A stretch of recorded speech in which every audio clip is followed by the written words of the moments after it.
So there's a so-called saying that women want to have sex with a so-called alpha male, and they hook up and they marry or live with a so-called beta male. So the so-called alpha male is a persona, and the woman wants to bang that. So as she plays persona, she has a persona and she wants to have fun.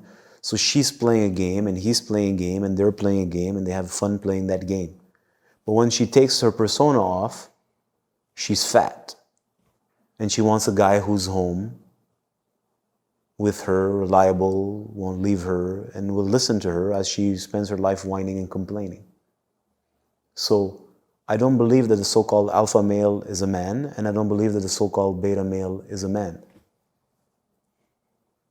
And the reason why in the masculine sphere they speak in this way, because they're at the surface of things, and they say, well, a woman, she wants to really bang that alpha male. I know exactly what they're saying. And then she was going to stay at home with that guy. She essentially wants two guys. Well, I don't think she wants the alpha male either. If you actually spoke to her at the womb level, that's not really what she wants either. It doesn't mean she doesn't feel a certain attraction to it.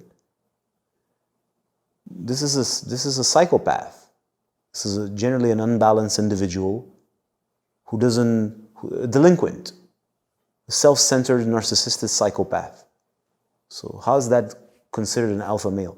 He doesn't care about you. No, women want to not be cared about.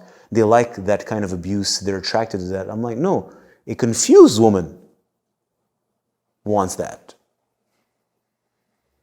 And then after she's been in that spinorama of nonsense and her persona, because she has a persona that's delinquent also, that's looking to feed and looking to get high and looking to have fun, right? But these are persona. This is not who she is. It's a persona, and that persona is built over deep, profound insecurities and trauma. And that persona is now looking to play in the game of power in the sexual marketplace. So it goes after that, because that guy may have resources and may be having fun, is intense, and he's heartless. Technically, he'll bang the shit out of you. Right? So the persona wants to be banged the shit out of. What's a persona? It's a bunch of tensions. And the tensions want to be blown apart so she can have a moment of relaxation. And then when the persona is blown or the persona is exhausted, right? Because after, let's say 25, 26, you get tired of playing the persona. So you have less resources, you're tired. And when she's at home and tired, what is she? Well, this is a cliche, say she's fat and watches TV. Meaning she's tired. And another reality emerges. A depressive person, a person doesn't have resources, is unmotivated, has no direction, feels lonely and empty.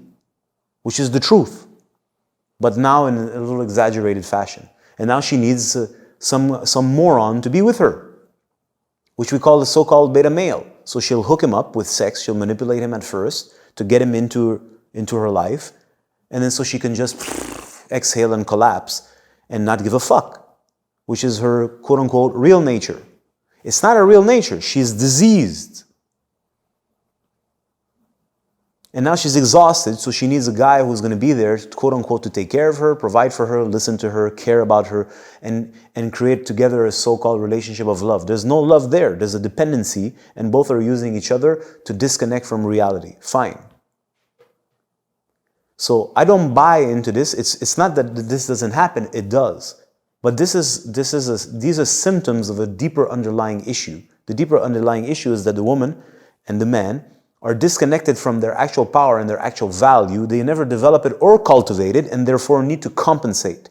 In the compensation game, during a certain phase of her life, the woman is young and technically can be considered beautiful, and then she's going to go play the ole cock carousel game. That means she's going to go try to get the most fun and excitement or drugs, get high as she can. But at some point, her system is exhausted, so she collapses. And then she doesn't want to be at home all alone on her own. Well, technically now 50% of women are all alone at home all alone. So she wants a guy who's going to be technically like a girl.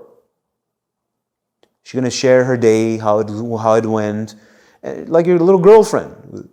And the guy's there. Now, what kind of guy wants to be there? A guy who ain't got nowhere else to go, nowhere else to be, who's looking to feel special in an isolated relationship where he's important. Right? So the guy that goes into that is, I spoke about the so-called alpha male who's generally psychotic. His mind is insane. He's heartless. That's not a man. No sensitivity, doesn't care, just uses people, clobbers over people. And this is masculinity. It reaches its goals. I've said this before. If you look at the symbol of yin and yang, and we look at the yang energy, let's say yang energy is the white. What is at the very center of the yang energy, in the eye of the yang? It's the yin. So in other words, real masculine energy is anchored in yin energy. Otherwise, it's not masculine energy, it's brute, violent. That is not masculine energy. Masculine energy is strong and gentle. Gentle is the yin aspect. So if you're looking for equilibrium, you'll understand what I mean. If you don't, then you're going to emulate these cartoon character-like masculine personas that are just grotesque. It's violent. It's like, if I'm a woman, I don't want to be touched by that unless I'm high or buzzing in my head and I want to get broken because I can't stand myself and I'm so tense and pent up because my life is full of tensions. Everything is tense, tense, tense, tense. I need some psychopath who's going to ram into me like a truck and demolish me and punish me so I can have maybe some kind of experience or some kind of high or some kind of exhale, maybe. Now, if you call that sexuality and you call that so-called alpha and you call that you get the best out of the woman, this is bullshit. You don't get the best out of the woman. You got nothing from her besides her facade. You may get the best of her facade, agreed. Right? Because when she's going to go out and she's fishing for that dude, she's going to appear the best. She's going to be pampered. Her tits is going to be nicely placed. Her face, her hair, everything is nice and she looks pretty. Yeah, it's the facade. But you don't have access to her. You have zero access to her. Zero. Right? And when she exhales, or if she doesn't really exhale, she's empty. She's at home with her so-called beta male. And that's not her either. It's the exaggerated, supposed insecure character who's nagging, sticky, icky. Essentially, you're her little dog. That's not more her. But it gives you the impression that you have an intimacy because you know her in her everyday life. We get to share moments. I see her in the morning when she wakes up and her face is all off, right? So I really know her. I'm like, no, you don't really know her. That's not, well, it's a form of intimacy, but that's not intimacy. That's just you saw her in the morning when she's ugly. I heard her fart. I really know her. Like that moron Robin Williams in the movie, like what's it called? Good Will Hunting, where this whole thing, you don't know nothing about me, and he talks about his girlfriend when she farted when she sleeps, and this is like, these are the best moments. I'm like, if that's the best moment in your life, bro, your life sucks.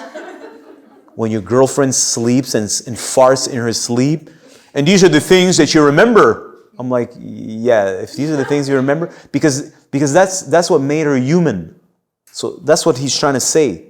Right? That's what made her human. But look at how shallow it is. I understand what he was trying to say, but look how shallow it is. What makes her human, dive deeper into the reconnaissance. And that's the detail. She don't want to fucking fart next to me. Get the fuck out of here. Fart next to me? I'm going to show you who's going to fart next to me. Right? It's disgusting. What do you mean you're going to fart next to me? That's intimacy. She farts next to me. We were connected. So that's what the masculine sphere is going to say. Well, the alpha male gets the best of the girl and the so-called beta male gets the worst, but he thinks that this is a form of intimacy. I'm like, well, I think none of them get anything from the girl. She's using both. She's using the so-called alpha male to get high, and she's using the so-called beta male to suck from so that she can stay afloat while she continues her lifestyle. And she can continue. I think all of this sucks. I think all of this is. If I'm a guy, I've been on both sides. I'm like, well, I'm the player. So the girl comes at me and she's hunting. She just wants to get high, and she wants to show and she wants to appear. And you at the club and she's just like trying to like it's a game. It's disgusting. You're like, as a man, you're a piece of meat. Just like you see her as a piece of meat, she looking at you as a piece of meat. I remember very well, very vividly, some of my experiences. And remember, I'm a sensitive cat. I'm not shy about my sensitivity, and you should reclaim your sensitivity. I remember, like, when I was jacked up, I don't go to fucking clubs. I'd rather die than go to a discotheque today in my life. I have better things to do in my life, such as work. But anyways, I would go there, and you're like, you're in the lineup, and you know the bouncer, and the girl like screams your name, like, because now you met her for 4 seconds the next time, and she wants to kind of leech onto you first. And I remember that happening to me, and I'm like, you're acting like we know each other. I know you for like 4 minutes, and suddenly like you're so interested in me. I'm a sensitive dude. I'm like, you don't care about me. I don't like you. Just leave me alone. And then your guys are like, who's that girl? Who's that girl? I'm like, it's irrelevant who's that girl. She doesn't care about me. She wants to use me for access to whatever it is. Fuck her. And they look at me funny. I'm that guy. And they don't understand. I'm like, well, you're in the wrong environment, dude. I'm like, yeah, I'm in the wrong environment. The point is, this girl doesn't give a shit about the guy, and the guy doesn't give a shit about the girl. Whatever. If it amuses you, enjoy it. And when we're talking about the so-called beta male relationship with this disgusting version of a woman, with all due respect, it seems that there's a connection and there's intimacy. She don't give a fuck about you. She don't give a fuck about you. You're like her dog, teddy bear, counselor, vomit carrier. You're the caretaker. You're the mansplainer. You're there to like make sure everything's going to be all right. She don't give a fuck about you. She don't listen to you. She always does whatever she wants. She comes back from her day of work. She vomits her shit on you. And then she watches Netflix with you because you're nothing more than a teddy bear. And then you have cheap sex that suck for both of you. You rather masturbate on porn. And she rather fantasize about another man whilst you have sex with her. Tell me I'm wrong. So it's disgusting. These are the kinds of relationship we find. I don't find neither satisfactory. Maybe I'm giving like a very gloomy picture. Maybe there's a little more, like a speck of dust of a little more authenticity somewhere in all of that. Fine. Agreed. But I think those of you who've lived this will know what I mean. And in both cases, there's no real intimacy or no real meeting. Because there's an underlying trauma or underlying dis-ease that's never addressed and that nobody wants to address. And it's for the man to address that within himself, and it's the woman for her to address that for herself and to start to heal that in herself and the man also, so that eventually there can be a meeting that's a little more meaningful because there's actual substance there. Rather than two people trying to suck from one another in one way or another to try to compensate and stay afloat.